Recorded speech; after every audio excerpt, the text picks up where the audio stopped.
ओम श्री वासुदेवाय नमः। नमस्कार दोस्तों, मैं विनीता। मेरे चैनल में आपका स्वागत है। दोस्तों, आज हम मोक्षदा एकादशी का व्रत की कथा कहने जा रहे हैं। ये कथा में दामोदर भगवान की धूप, दीप, नैवेद्य आदि से भक्तिपूर्वक पूजा करनी चाहिए। इस एकादशी के प्रभाव से नरक में गए हुए माता पिता, पुत्र आदि को स्वर्ग की प्राप्ति होती है। भगवान श्री कृष्ण वासुदेव धर्मराज युधिष्ठिर को ये कथा ध्यानपूर्वक सुनने को कहते हैं। गोकुल नाम के नगर में वैशाख नस नाम का एक राजा राज्य करता था। उसके राज्य में चारों वेदों के ज्ञाता ब्राह्मण रहते थे। वह राजा अपनी प्रजा का पुत्रवत पालन करता था।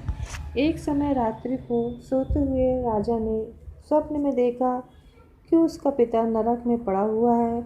उसको स्वप्न का बड़ा आश्चर्य हुआ और प्रातः होते ही ब्राह्मणों के पास जाकर अपनी स्वप्न की कथा कहने लगा कि मैंने अपने पिता को नरक में पड़ा हुआ देखा हूँ।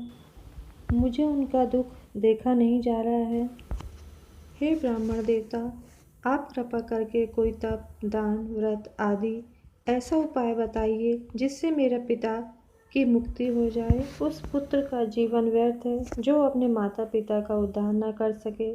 एक उत्तम पुत्र जो अपने माता पिता तथा पूर्वजों का उद्धार करता है, वो 1000 मूर्ख पुत्रों से अच्छा है। जैसे एक चंद्रमा सारे जगत में प्रकाश कर देता है, परंतु हजारों तारे नहीं कर पाते। राजा के ऐसे वचन सुनकर ब्राह्मण कहने लगे, हे राजन, यहाँ पे पास ही एक भूत, भविष्य तथा वर्तमान के ज्ञाता पर्वत ऋषि का आश्रम है। आप उनके पास जाइए, वे आपके मन को शांत करेंगे और अवश्य कोई उपाय बताएंगे। राजा तुरंत ही मुनि के आश्रम में गए और उन्हें अपना सारा वृतांत बताया। पर्वत मुनि ने क्षण भर के लिए अपनी आंखें बंद की और राजा के पिता के कुकर्मों को जान लिया। फिर मुनिराज ने आंखें खोली और राजा से कहा, मैंने योग बल से तुम्हारे पिता के सब कुकर्मों को जान लिया है। उन्होंने पूर्व जन्म में कामातुर होकर एक पत्नी को रति दी, परंतु सौत के कहने पर दूसरी पत्नी को ऋतुदान मांगने पर भी नहीं दिया है। उसी पाप कर्म के फल से तुम्हारे पिता को नरक जाना पड़ा। जब राजा बोला कि तुम महात्मा, मेरे पिता के उद्धार के निमित्त कोई उपाय बताइए, पर्वत मुनि बोले, हे राजन, आप मार्गशीर्ष शुक्ल एकादशी का व्रत करें और उस व्रत के पुण्य को अपने पिता को संकल्प कर दें। उस एकादशी के पुण्य के प्रभाव से अवश्य आपके पिता की मुक्ति होगी। मुनि के वचनों को सुनकर राजा अपने महल में आया और कुटुंब सहित इस मोक्षदा एकादशी का व्रत किया।